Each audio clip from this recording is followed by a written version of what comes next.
Il est né sur les bords du fleuve Mississippi. Tom Sawyer, c'est pour nous tous un ami. Il est toujours prêt pour tenter l'aventure avec ses bons copains. Il n'a peur de rien, c'est un Américain.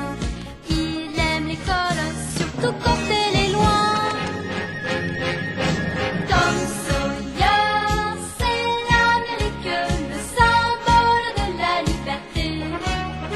Il est né sur les bords du fleuve Mississippi. Tom Sawyer, c'est pour nous tous un ami. Tom Sawyer, c'est l'Amérique pour tous ceux qui aiment la vérité. Il connaît les merveilles qui sont dans la forêt, les chemins, les rivières et les sentiers.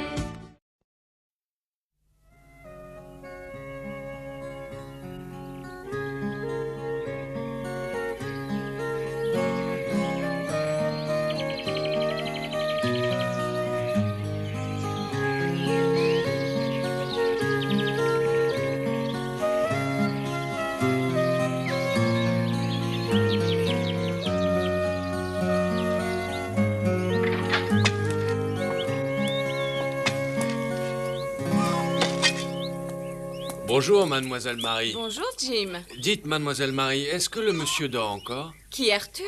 Le monsieur qui est arrivé hier soir à bord de cette espèce de monstre volant. Ah oui, je suppose qu'il se repose encore. Il était très fatigué hier soir. Il a dû s'endormir dès qu'il s'est couché. Dis donc, cueille-moi des tomates, s'il te plaît. Tout de suite.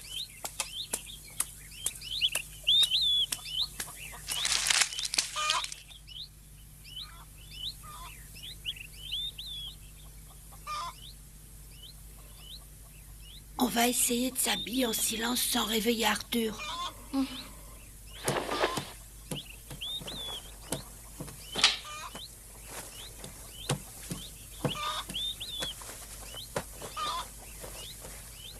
Arthur O'Connor était arrivé à Saint-Pétersbourg en ballon. Une machine encore pratiquement inconnue à cette époque. On l'avait recueilli à la maison.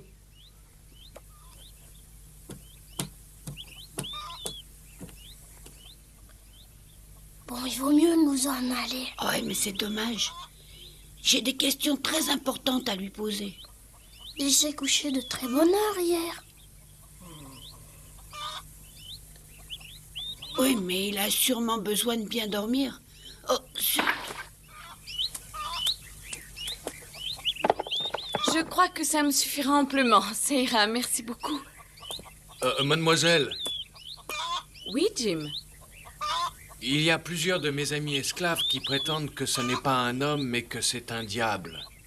Mais Arthur n'est pas un diable. Oh, franchement, je ne le crois pas non plus. Jim, voyons, Arthur est quelqu'un de normal, je peux te l'affirmer. Bah, c'est vous qui le dites, mais ce monsieur est tombé du ciel. Non, attention, Jim, il n'est pas tombé comme tu le dis, mais il s'est posé dans notre pays à bord de son ballon. Non, attendez. C'est que plusieurs de mes amis racontent avoir vu comme une paire d'ailes dans son dos. Mais ça n'a pas de sens, c'est complètement ridicule ce que tu Mais dis. c'est...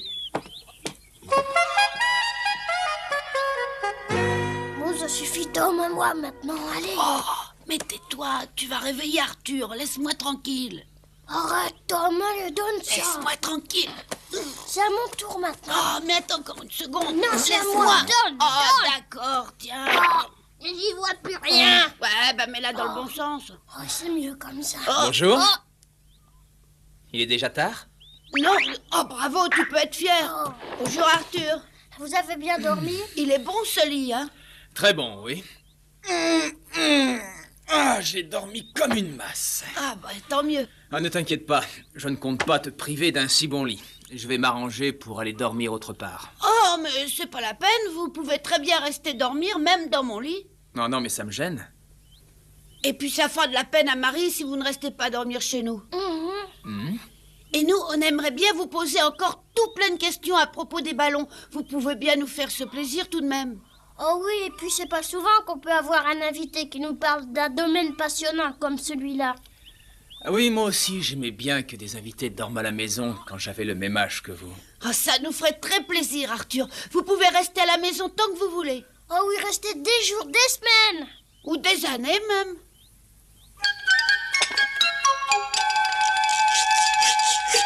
Je vous en prie, considérez-vous ici comme chez vous. Vous pouvez rester aussi longtemps que vous le désirez. C'est vraiment aimable à vous. Et puisque vous insistez, j'accepte de rester encore un peu. À votre avis, les gens que vous attendez arrivent quand? Je pense que, normalement, ils devraient pouvoir être ici demain soir en se pressant un peu. Oh non, pas déjà demain. Ou peut-être après-demain matin. Il leur faut quand même du temps pour venir de Chicago, ce n'est pas tout près d'ici. Dans ce cas, il vous faudra encore me supporter 2 jours complets. Ce sera des militaires qui viendront prendre le ballon? Oui, je pense. Et ils le mettront sur un chariot pour l'emmener? Oui, un chariot spécial. Oh, mais alors Arthur, pendant ce temps, on pourrait réparer le ballon, et en se dépêchant, peut-être qu'on pourrait monter dedans. Je ne peux encore rien promettre. Il me faut d'abord bien examiner les dégâts. Il n'y aura pas de temps à perdre alors. Non, ce sera très juste. Oh. Oh, je me demande si ça vaut la peine de nous occuper encore de ce ballon. Mais vous ne pouvez pas abandonner le ballon comme ça. Je ne compte pas l'abandonner. De toute façon, je vais l'emporter. J'aimerais faire un tour dedans, s'il vous plaît. Oh, refaites-le voler. J'aimerais te faire plaisir, Tom, mais ce n'est pas simple de le gonfler et d'aller se promener. Et je ne peux pas t'affirmer que tout se passera bien. Pense que ça pourrait très mal se terminer. Pourtant, même si le ballon tombe, vous pouvez vous débrouiller pour le maîtriser. Tu as raison, mais regarde, prends mon cas par exemple. Je ne suis pas un débutant, pourtant il m'est arrivé des problèmes. Et j'ai même été blessé. Oh, à propos, Arthur, passez au cabinet ce matin, je referai le pansement et le docteur examinera votre blessure. Oui, d'accord, j'irai vous embêter. Allez, Arthur, un beau geste, réparez le ballon, ça me fera vraiment plaisir. Tom, n'insiste pas, c'est très mal élevé. Monsieur O'Connor te dit qu'il n'a pas envie de faire voler son ballon, tu as compris?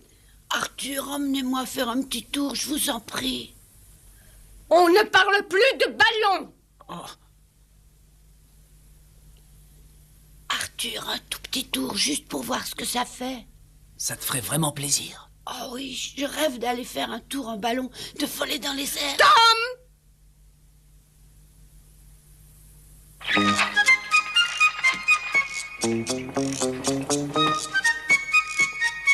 Vous croyez pouvoir réussir à regonfler votre ballon et à le faire voler à nouveau? Oh, ça, je n'en sais vraiment rien. Mais Tom me demande de l'emmener avec tellement d'assistance que je peux essayer de lui faire plaisir. Et si vous réussissez à le regonfler et à le faire voler, le vent pourra encore l'emmener à peu près n'importe où. Ah non, rassurez-vous, cette fois, je saurai mieux le contrôler. De toute manière, j'ai eu beaucoup de chance de me poser à côté de ce village. Par miracle, vous n'êtes pas grièvement blessé et vous n'êtes pas trop loin de Chicago. Mais non, je ne parlais pas de ça, Marie. Mais alors de quoi est-ce que vous parliez? Si le ballon s'était posé ailleurs qu'à Saint-Pétersbourg, je n'aurais pas pu vous connaître. Vous passez voir le docteur Mitchell pour vous faire changer votre pansement, Arthur? Non, j'irai tout à l'heure. Pourquoi? D'abord, je préfère passer examiner le ballon pour savoir si on peut le réparer ou pas. Oh, si je comprends bien, vous acceptez de réparer le ballon, c'est chouette.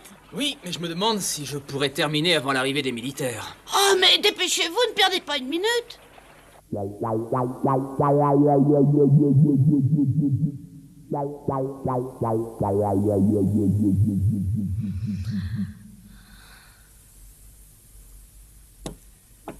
Ça fait 5 fois.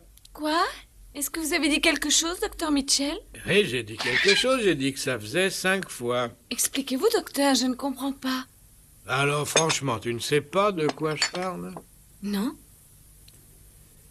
Ça fait 5 fois que tu laisses échapper un soupir à fendre l'âme. Vous en êtes sûr? Est-ce que tu laisserais entendre que je te raconte des histoires? Il y a quelque chose qui t'inquiète. Est-ce que tu aurais des contrariétés? Mais non, qu'est-ce que vous allez chercher là? Je sais ce qu'est la vie, je sais aussi que les jeunes filles de ton âge sont à une époque de leur vie qui est toujours très importante. Alors laisse-moi chercher ce que tu as. Attends une minute. Ah, ça y est, j'ai trouvé. Je voudrais bien savoir à quoi vous avez encore pensé. Je vais te le dire. Je crois que tu viens de tomber amoureuse, tout simplement. Amoureuse de ce beau jeune homme qui nous vient du ciel. On m'a raconté qu'il avait dîné chez toi hier soir.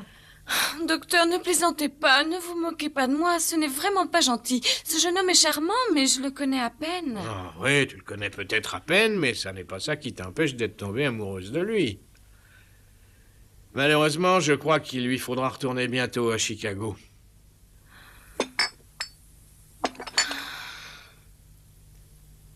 Tu continues. Mais rassure-toi, il y a quand même quelque chose de positif pour toi. Et quoi? C'est que dès qu'il en aura le temps, ce cher Arthur viendra nous voir pour se faire soigner.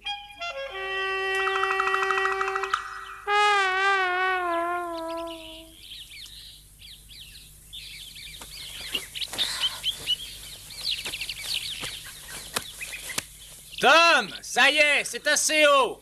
Huck, ça ira. C'est la bonne hauteur.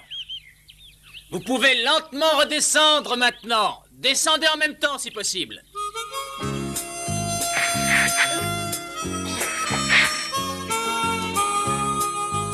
Oui, c'est ça, bravo. Oui, c'est bien, allez-y, c'est très bien. Ne vous pressez pas, continuez comme ça.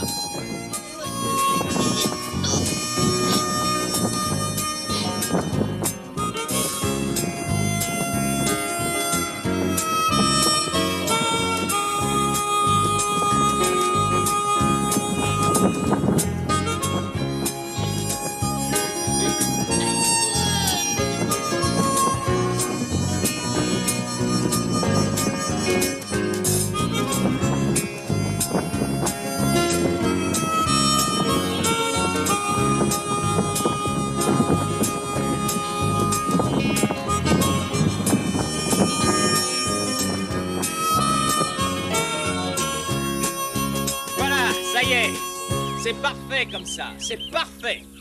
Bon, alors maintenant, attachez bien solidement la corde à une branche.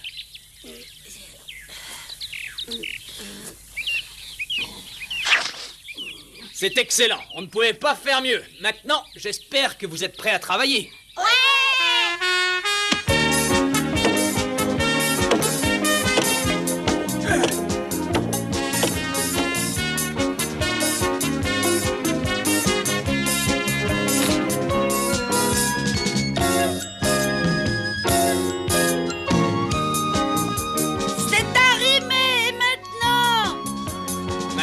On va chauffer l'air contenu dans l'enveloppe du ballon. Allez tous me chercher vite tout le petit bois que vous trouverez.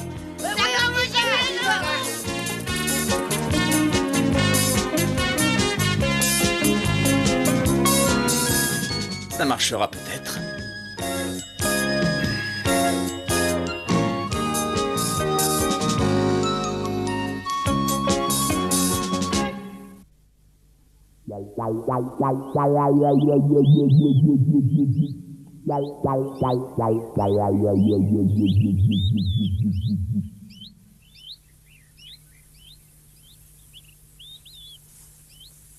Mais tu progresses tous les jours, bravo Marie. Vous trouvez?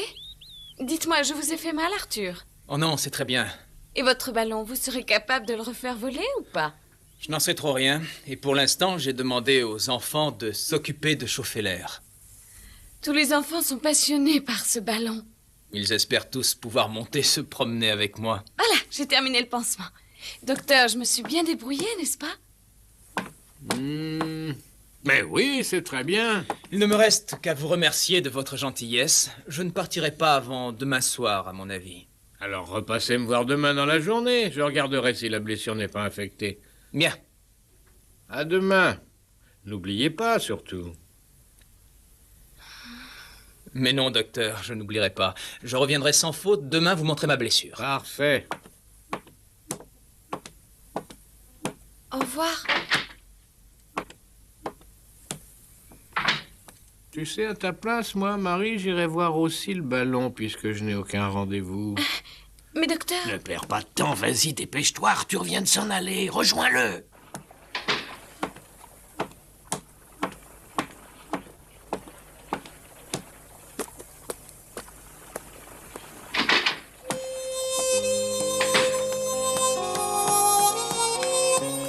Arthur, attendez-moi! Je vous accompagne au ballon. Ah, c'est gentil.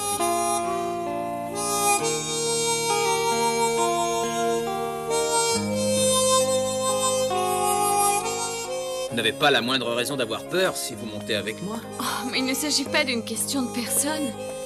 Même avec vous, j'aurais sûrement très peur.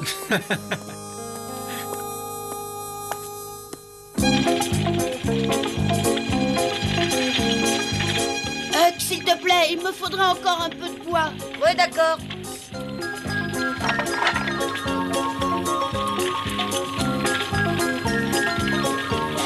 Doucement, doucement, ou bien tu vas mettre le feu au ballon. C'est vrai, pardon. Il faut tout faire pour qu'il puisse voler. Il est beaucoup trop lourd, il pourra jamais voler. Il faut qu'il y ait assez d'air et qu'il soit assez chaud. Moi, j'y crois pas. Dis-moi, que t'as pas peur à la pensée de monter dans le ballon? Alors là, franchement, ouais, j'ai très peur. Et toi? Moi, pas du tout. Alors là, je t'admire vraiment, t'es très courageux. Mais ça, tout le monde le sait. Ça te ferait peur aussi de monter en ballon, Becky? Je crois que ça dépendrait d'abord de savoir avec qui je serais. Alors t'aurais pas peur avec qui, par exemple? Oh, avec Tom, j'aurais pas peur.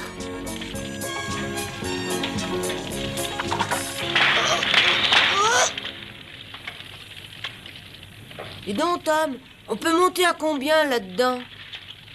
Oh, Arthur n'en a pas parlé, mais à mon avis, on doit pouvoir y monter à 3. Alors le ballon peut emporter 3 personnes? Sûrement.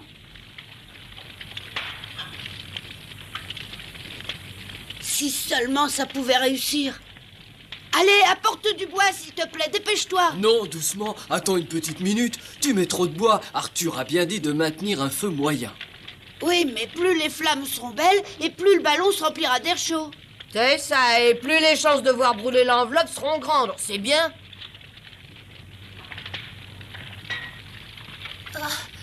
Vous pouvez demander à Arthur, le voilà. Oui, et on dirait bien que c'est Marie avec lui. Au moins, vous ne pourrez pas vous plaindre du manque de main-d'œuvre. Ils se battraient pour m'aider. Ils m'ont rapporté suffisamment de bois en quelques minutes seulement.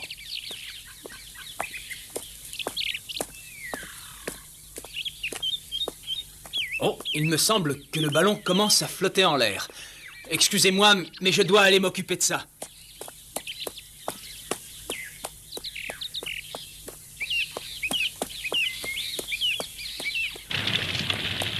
Alors, Tom, on dirait que tout se passe très bien.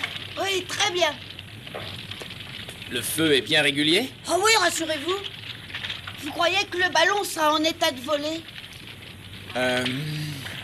L'air chaud ne s'échappe apparemment pas de l'enveloppe. Elle est bien étanche. Oui, jusqu'à maintenant, tout laisse penser qu'il pourra voler. Oh, chouette alors. Mais quand vous croyez pouvoir essayer, Arthur? Oh, attends une seconde. Si tout continue à se passer aussi bien, s'il n'y a pas d'ennui imprévu, tout sera prêt demain, dans la matinée. On pourra monter en ballon demain, alors. Oh, ne criez pas comme ça et apportez encore du bois. Moi, je m'occuperai de bien vérifier minutieusement chaque corde du ballon de manière à ce que tout soit prêt pour demain matin. On y va. Hé, Marie, tu as entendu? Je pourrais faire un tour en ballon demain. Oh, mais ça m'étonnerait beaucoup que maman te permette de monter dans ce ballon, tu sais, Tom. Mais pourquoi?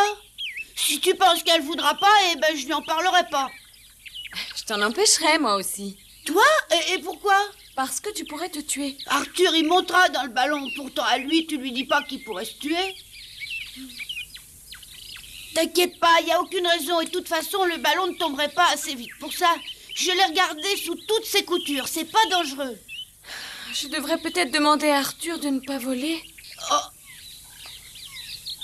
Oh non, Marie, fais pas ça. Ça, je ne te le pardonnerai jamais. Fais pas ça.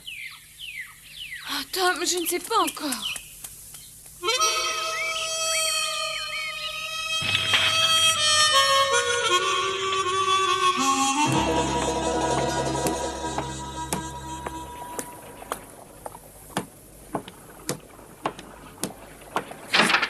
Oh, pardon.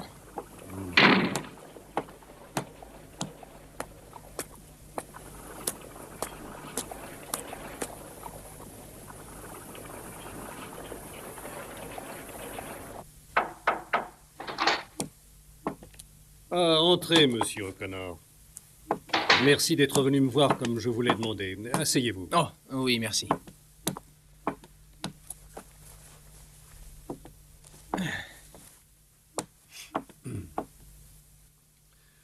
Je sais que vous êtes en train de terminer les préparatifs pour que votre ballon puisse à nouveau s'envoler dans le ciel, mais je dois vous demander d'y renoncer. Mais pourquoi? Soyez gentil, monsieur O'Connor, c'est un danger, votre projet. Et attendez bien tranquillement que les soldats viennent chercher votre ballon. Pourquoi ça? Mais pourquoi est-ce que je ne volerai pas? Je me dois de vous dire la vérité, monsieur O'Connor, même si elle peut vous paraître surprenante. Beaucoup de gens de Saint-Pétersbourg et des environs vous prennent pour un démon. Mais c'est grotesque! Mais oui, je suis bien entendu d'accord avec vous. Mais nous ne devons pas perdre de vue que ces gens sont assez frustes. Moi-même, je n'avais encore jamais vu de ballon, je dois bien vous l'avouer, vous savez. Oui, je le comprends très bien, mais m'accuser d'être un démon, ça n'a pas de sens. Ah, je n'en sais rien. Si vous étiez réellement un démon, vous feriez tout votre possible pour nous le dissimuler. Shérif! Il y a aussi une rumeur qui circule en ville, une rumeur qui dit que vous voulez enlever les enfants. Comment? Mais je n'ai jamais enlevé d'enfants. Vous les aimez pourtant beaucoup, apparemment. Je ne vais pas les enlever. C'est de pire en pire. Vous leur avez pourtant promis de les emmener se promener à bord de votre ballon. C'est exact, mais de que là... deviendrait-il si le vent emportait brusquement le ballon au loin? Mais ça ne pourra plus jamais se reproduire. Ce n'est pas du tout ce que pensent les habitants du pays. Et vous ne pouvez pas leur en vouloir. Après tout, il faut bien reconnaître que le vent vous a quand même amené chez nous depuis Chicago sans que vous ayez pu l'en empêcher. Et tant que les soldats ne seront pas ici, personne ne sera vraiment sûr que vous êtes bien ce que vous prétendez. Quoi? Oui, c'est pour ces raisons que je vous interdis de refaire voler votre ballon. Et en plus, veillez bien à ce que les enfants ne s'embarquent pas seuls à bord. Ça tient bien, regardez ça. Quand je pense que demain on volera à son bord. J'espère qu'il n'y aura pas d'histoire. Oh, mais t'inquiète pas, et si tu veux, on ira tous les deux ensemble. Voilà Arthur là-bas. Ah ouais, il est là-bas. Arthur!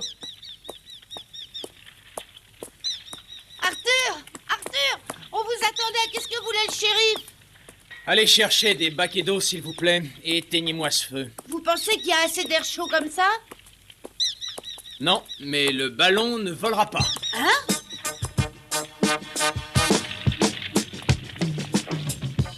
Le shérif l'a interdit. Ne discutez pas, il faut lui obéir. Alors, éteignez-moi ce feu en vitesse. Oh, c'est pas humain.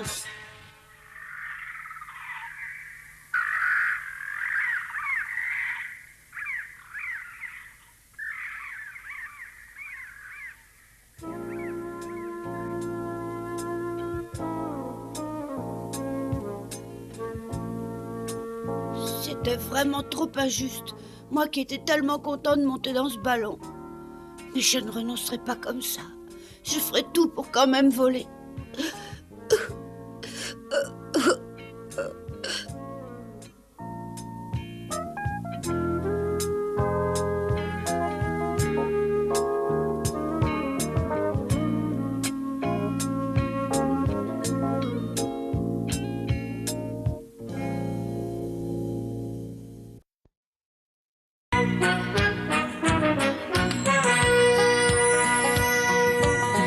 Comme trois pommes, Tom Sawyer est un joyeux garçon qui n'aime pas l'école et préfère pêcher les poissons. Il a fière allure, les pieds nus, il marche dans la vie, rêvant d'aventure sur les bords du Mississippi. Ses copains, c'est Huckleberry, Joe et Jim et le monde. La maison, c'est Sid et Mary et tante Polly qui gronde. C'est un cœur à prendre, Amy et Becky le savent bien. Un dur au cœur tendre, Huck, Mary et Becky Thatcher. Tante Polly et Joe Harper, c'est le petit monde de Tom Sawyer.